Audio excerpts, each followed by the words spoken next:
মাননীয় মন্ত্রী, আমরা দেখছি সামাজিক মাধ্যমে আপনি নিজেও সক্রিয়, সেটা কিভাবে?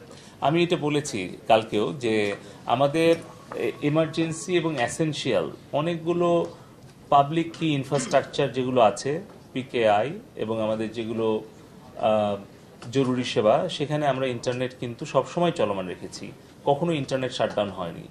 এই ইউকেতে হাউস অফ কমন্সে যে 3 জন মেম্বার পার্লামেন্ট যারা এটার ব্যাপারে সমালোচনা করেছেন, তাদেরকে আমরা লিখিত জবাব আমাদের হাইকমিশনের মাধ্যমে ফরেন মিনিস্ট্রির মাধ্যমে পাঠিয়েছি। আমরা কোনো সময়ে সম্পূর্ণ বিচ্ছিন্ন হইনি বিশ্ব থেকে, এবং এই কারণে আমি বলছি আমাদের গুরুত্বপূর্ণ কিছু তথ্য অবকাঠামো এবং তথ্য পরিকাঠামোতে আমরা ইন্টারনেট যুক্ত রেখেছিলাম। ফলে আমাদের সরকারের পক্ষ থেকে সঠিক তথ্যটা আমরা যেন সোশ্যাল মিডিয়াতে দেই, দেশে এবং বিদেশে যারা গুজব এবং অপপ্রচার ছড়াচ্ছে তাদেরকে আমাদের ব্যাখ্যাটা দেওয়া, যাতে করে তারা আমাদের সরকারের সঠিক তথ্যটা জানতে পারে। সেজন্য আমার সোশ্যাল মিডিয়া প্রত্যেকটাই আমি অ্যাক্টিভ রেখেছি এবং আমি অ্যাক্টিভ থাকার চেষ্টা করছি, যাতে আপনারা সংবাদ মাধ্যম এবং দেশের জনগণ দেশে এবং প্রবাসে তারা যেন সঠিক তথ্যটা পায়। আন্তর্জাতিকভাবে বলা হচ্ছে যে বাংলাদেশ 5 দিন 12 ঘন্টা ইন্টারনেট বিচ্ছিন্ন ছিল সরকারের নির্দেশ। এটা মিথ্যা।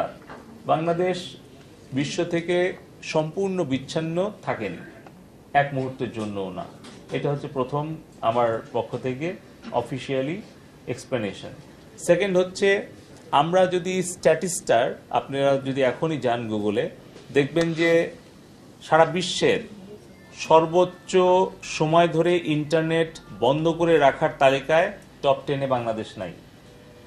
আপনি এখন যান, সার্চ করেন স্ট্যাটিস্টার, আপনি ওয়েবসাইটে যান, বিশ্বে 200টা দেশের মধ্যে সবচেয়ে বেশি সময় ধরে ইন্টারনেট বন্ধ রাখার যে পরিসংখ্যানটা আছে সেখানে টপ 10-এ কিন্তু বাংলাদেশ নাই।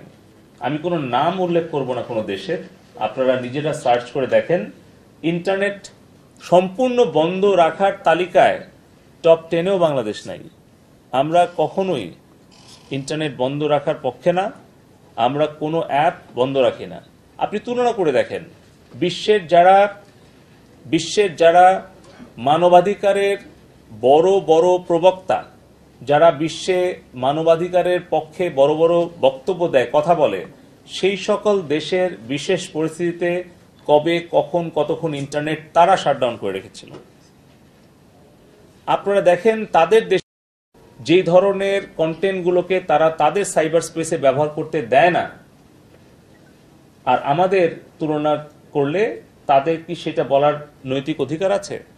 আমেরিকা, ইউরোপ, এশিয়ার যেই সকল দেশগুলো বাংলাদেশের বর্তমান পরিস্থিতি নিয়ে সমালোচনা করছে কিন্তু নিজেরা নিজেদের বিষয়টা উপলব্ধি করছে না, আমি মনে করি যে তাহলে তাদের নিশ্চয়ই উদ্দেশ্যটা পরিষ্কার নয়।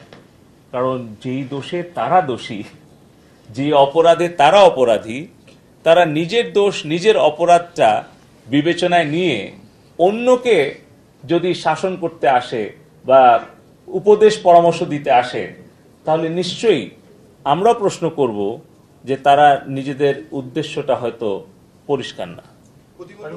আপনি সুনির্দিষ্টভাবে কোনো সামাজিক যোগাযোগ মাধ্যম নিয়ে কিছু বলতে পারছেন না এখনই সরকারি ব্যবস্থাপনায় থাকার কারণে, কিন্তু দেশে 10 লাখেরও বেশি উদ্যোক্তা রয়েছেন যারা ই-কমার্স করেন এবং বাজারটি প্রায় 500 কোটি টাকা।